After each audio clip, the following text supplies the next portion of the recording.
everyone, my name is Elaine, and today I'm going to be reviewing Adrian Young's Sky in the Deep, which is a YA novel.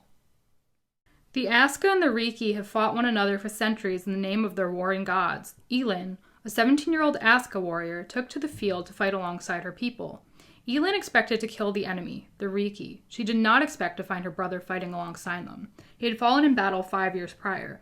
Unable to stay away, Elin stalks her brother Iri through the battle. Eventually, she is captured and taken to Fila, one of the Riki's villages, where she is made a deer, a slave. Elin struggles with the sense that she has lost her honor and struggles to accept her new role as a slave, even though it means serving the family of the brother she had thought she lost. As winter falls over the mountains, the Herja raid Fila, and the Riki realize that they cannot defeat them without help. Even though it means setting aside an ancient feud, the Riki request the Aska's help in defeating a common enemy. But will the Aska come to their aid? If they answer the Riki's call, will it be enough to turn the tide of war? I honestly thought that I'd enjoy Adrian Young's Sky in the Deep because of the synopsis on the side of the flap.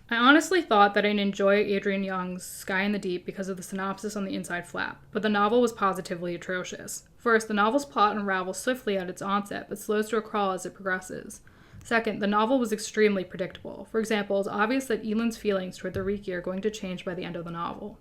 Third, Young's writing style is both lazy and awkward. It lacked detail and several passages were extremely confusing.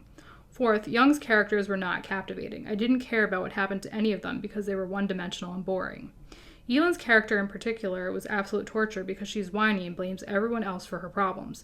For example, Elin's recklessness led to her capture by the Riki. If she had stayed by her fighting mate's side and not charged into battle alone, then she would not have been taken hostage and turned into a slave. Her capture was not her brother's or Fiski's fault, as she claims. It was entirely her own. Furthermore, I did not feel as though the novel was particularly realistic. For example, I don't feel as though Elin would have survived her wounds. I also don't feel as though Elin would have been capable of the physical feats Young described, given the extent of her wounds. Finally, I think that most of the Herja, Aska, and Riki would have drowned. I don't think it would be possible for them to swim in a rough current while wearing armor and carrying weapons made of iron or steel. 6. The novel included a lot of unnecessary scenes. Examples include entire chapters, 3 pages or more, devoted to cleaning a wound. There was also a chapter devoted to picking yarrow.